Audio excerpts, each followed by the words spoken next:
ముందు వీడియోలో మనం రక్త వర్గాలు, బ్లడ్ గ్రూప్స్ గురించి తెలుసుకున్నాం కదా. మీకు గుర్తుందా?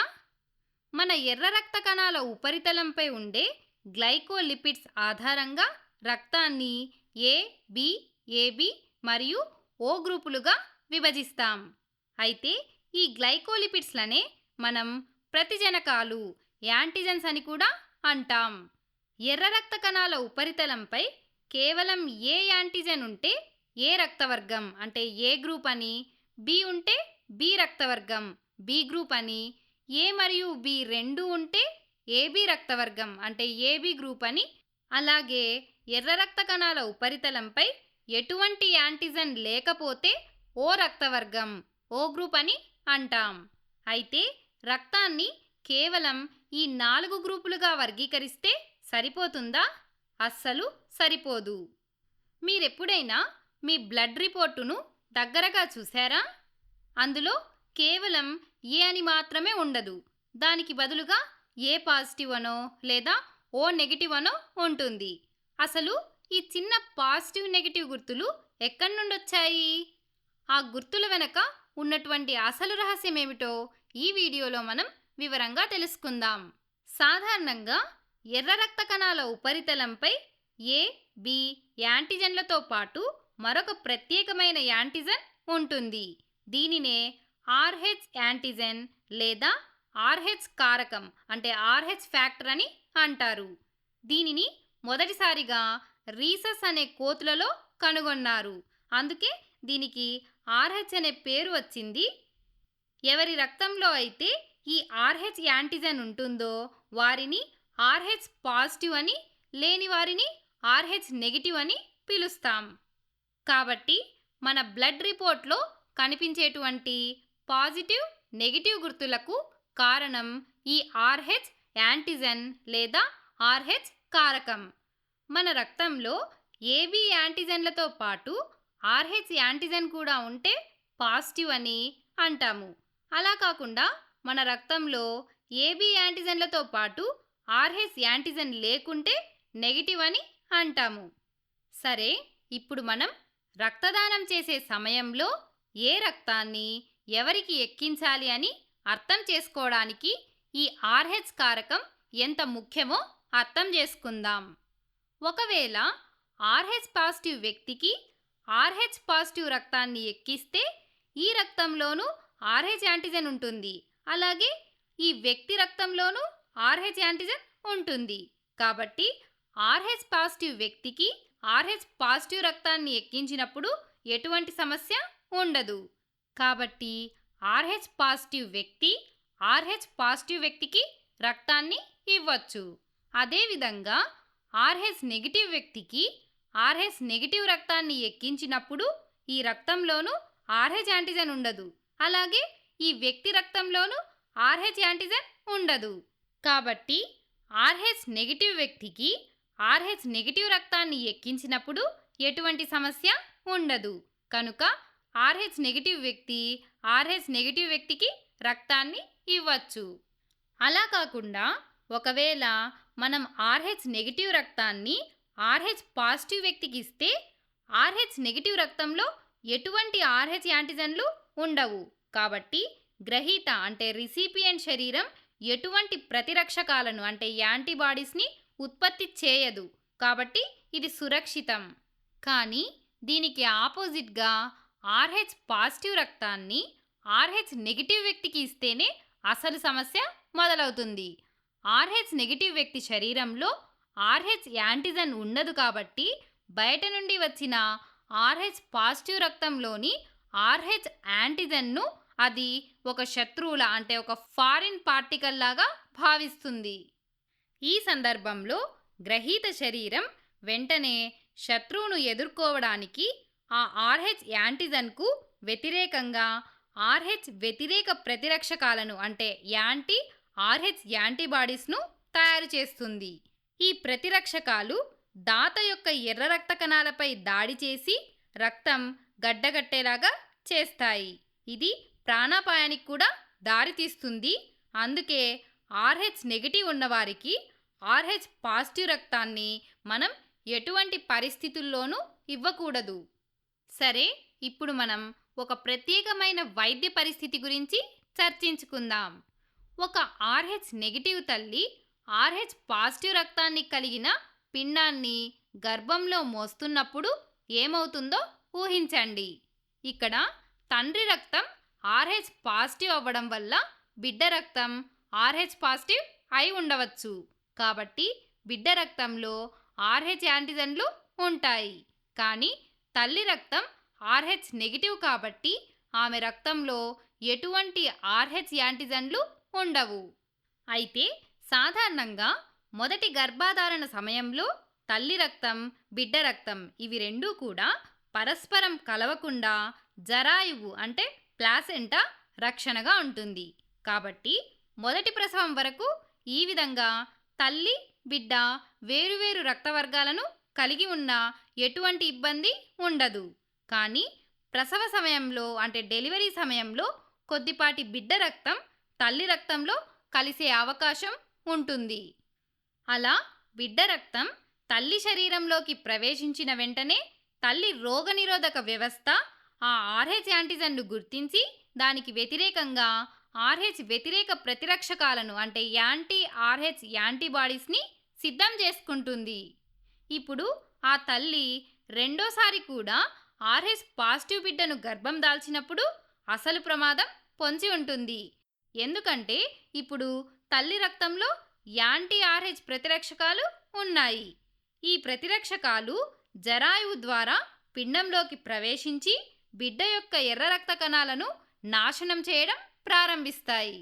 దీనివల్ల పుట్టబోయే బిడ్డకు తీవ్రమైన రక్తహీనత అంటే అనీమియా లేదా కామెర్లు జాండీస్ రావచ్చు.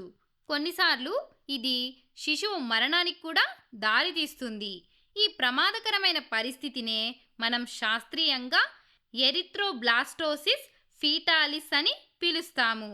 అయితే దీని గురించి ఇప్పుడు ఆందోళన చెందాల్సిన పని లేదు. ఎందుకంటే ప్రస్తుతం దీనికి సమర్థవంతమైన చికిత్స అందుబాటులో ఉంది. అదేంటంటే మొదటి ప్రసవం జరిగిన వెంటనే తల్లికి యాంటీ ఆర్హెచ్ ప్రతిరక్షకాలను ఎదుర్కొనే ప్రతిరక్షకాలను ఇంజెక్షన్ ద్వారా ఇస్తారు.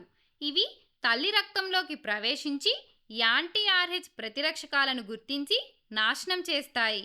తద్వారా తల్లి శరీరం సొంతంగా యాంటీ ఆర్హెచ్ ప్రతిరక్షకాలను తయారు చేసుకోదు. దీనివల్ల తదుపరి గర్భధారణ సురక్షితంగా ఉంటుంది. కేవలం ఏ, బి యాంటిజెన్లను మాత్రమే కాకుండా ఆర్హెచ్ కారకాన్ని కూడా పరిగణలోకి తీసుకోవడం ద్వారా మనకు మొత్తం 8 రకాల రక్త వర్గాలు అంటే బ్లడ్ గ్రూప్స్ ఏర్పడతాయి.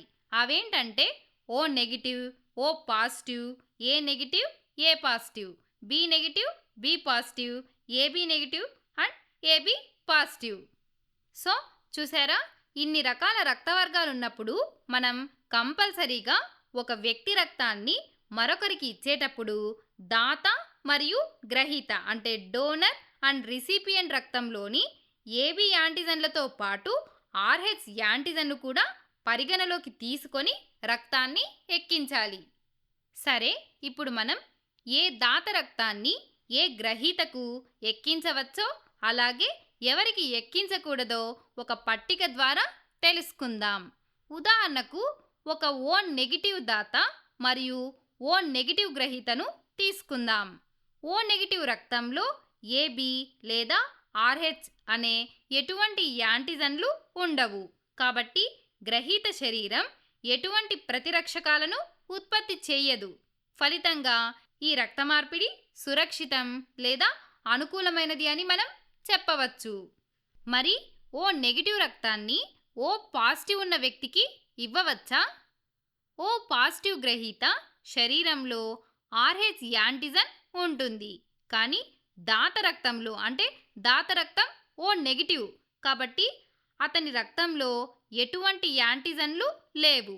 కాబట్టి గ్రహీత రోగనిరోధక వ్యవస్థకు ఎటువంటి శత్రుకారకాలు కనిపించవు. అందుకే ఇది కూడా అనుకూలమైనదే.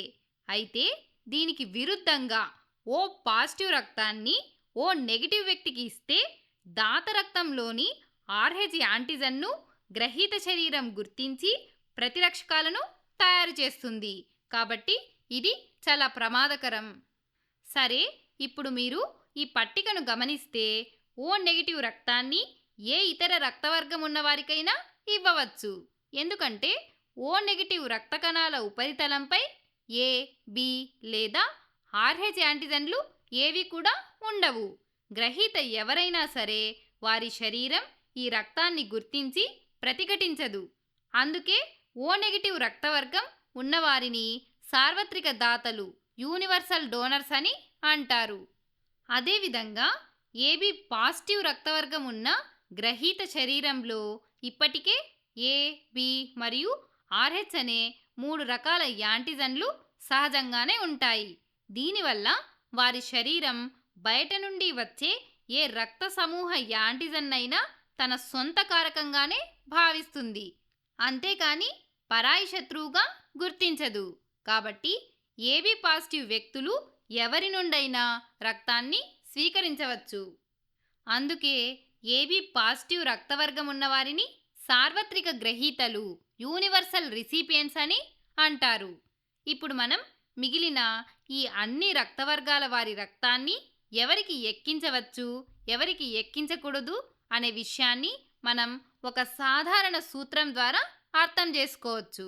అదేంటంటే, దాత రక్తంలో ఏ యాంటిజెన్లు ఉన్నాయో అవే గ్రహీత శరీరంలోనూ ఉంటే అప్పుడు ఎటువంటి సమస్య ఉండదు.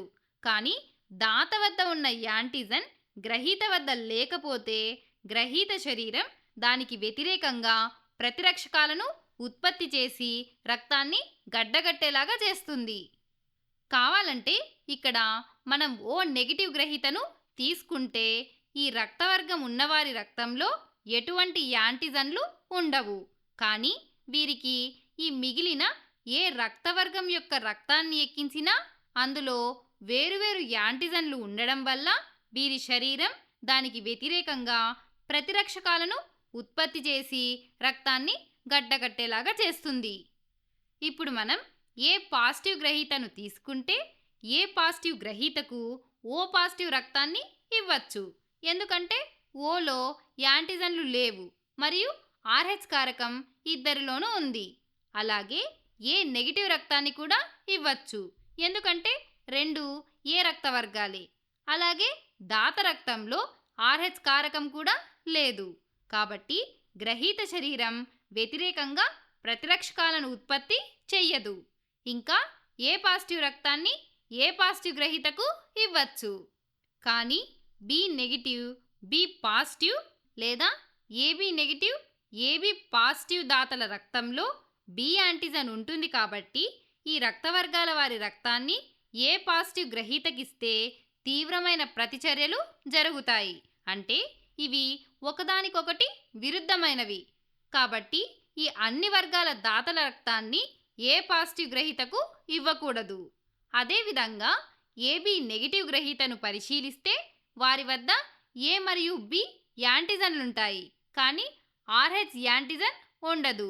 కాబట్టి వీరు A negative, B negative, AB negative మరియు ఓ నెగిటివ్ రక్తాన్ని స్వీకరించవచ్చు. కానీ ఏవైనా పాజిటివ్ గ్రూప్ రక్తాన్ని స్వీకరిస్తే అందులోని ఆర్హెచ్ యాంటిజెన్ వల్ల వారి శరీరంలో ప్రతిరక్షకాలు ఏర్పడి రక్త కణాలు విచ్ఛిన్నమవుతాయి. కాబట్టి మిగిలిన రక్తవర్గాల వారి రక్తాన్ని ఏబి నెగిటివ్ గ్రహీతకు ఎక్కించకూడదు. ఇంకా సింపుల్గా చెప్పాలంటే రక్త మార్పిడి సమయంలో ఆర్హెచ్ కారకం అత్యంత కీలకమైనది. వ్యక్తికి ప్రాణాపాయం కలగకుండా ఉండాలంటే ఎల్లప్పుడూ సరైన రక్తవర్గాల మధ్య రక్త మార్పిడి జరగాలి. ఈ ప్రాథమిక సూత్రాలను మనం అర్థం చేసుకోవడం ద్వారా మన వైద్య రంగంలో రక్త మార్పిడి యొక్క ప్రాముఖ్యతను గుర్తించవచ్చు. మీరు కూడా ఈ పట్టికను స్వయంగా పూర్తి చేయడానికి ప్రయత్నిస్తే ఇది మీకు మరింత స్పష్టంగా అర్థమవుతుంది.